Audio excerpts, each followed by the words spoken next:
امریکہ جانے کے خواہشمند افراد کے لیے O1 اور O2 ویزا کا حصول کافی عام ہے، خصوصاً ان کے لیے جو اعلیٰ پیشہ ورانہ مہارت، فنون، سائنس، تعلیم، کھیل یا کاروبار میں غیر معمولی صلاحیت رکھتے ہیں۔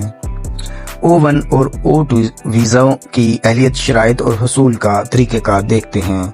ویزا O1 کی اہلیت ہے کہ یہ ایسے افراد کے لیے ہے جنہوں نے علوم و فنون، O1 کھیل یا کسی دیگر پیشہ ورانہ شعبے میں غیر معمولی صلاحیت کا مظاہرہ کیا ہو، PhD کی ہو، اس ویزا کے زمرہ میں آتے ہیں۔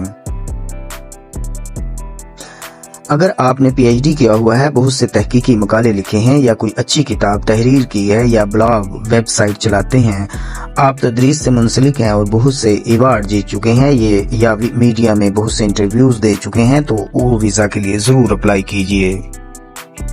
پاکستان میں ہزاروں PhDs ایسے ہیں جو بے روزگار اور ناقدری کا شکار ہیں، تو وہ بھی O1 ویزا ضرور آزمائے۔ اور ہاں، اس میں ملازمت درکار ہوتی ہے کہ یا تو کوئی کمپنی یا ادارہ آپ کو جاب آفر کرے، یا سب سے آسان راستہ یہ ہے کہ امریکہ میں LLC کمپنی کھول لیجئے۔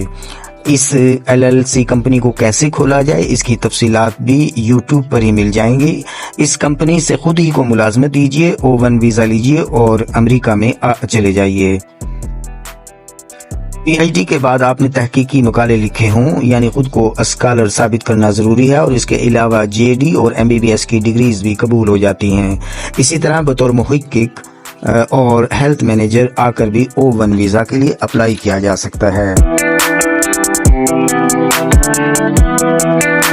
اسی طرح O2 ویزا کی اہلیت یہ ہے کہ ویزا کے O1 ویزا کے وہ افراد جو O2 حامل فرد کے ساتھ کسی خاص پروجیکٹ، واقعہ یا پرفارمنس میں ان کی مدد کرنے کے لیے امریکہ آتے ہیں۔ امیدوار کو یہ ثابت کرنا پڑتا ہے کہ ان کی مہارت O1 ویزا کے حامل شخص کی مدد کے لیے ضروری ہے، اور یہ کہ O1 ویزا حامل شخص کے ساتھ ان کا قریبی پیشہ ورانہ تعلق ہے۔ درخواست O1 ویزا کے لیے طریقہ کار O2 ویزا کے ساتھ ملتا جلتا ہے۔ اس کا مقصد خاص طور پر مددگار کی اہلیت اور ضرورت کو ظاہر کرنا ہوتا ہے۔ ویزا کی مدت عموماً ایک خاص پروجیکٹ یا اس کی مدت تک ہوتی ہے، جسے 3 سال تک بڑھایا جا سکتا ہے۔ حصول کے لیے ضروری دستاویزات اور تفصیلات مختلف لوگوں کے لیے مختلف ہو سکتی ہیں، لہٰذا O1 یا O2 ویزا کی درخواست دائر کرنے سے پہلے اپنے قریبی سفارت خانے یا قونصل خانے سے تازہ ترین معلومات حاصل کر لیجئے۔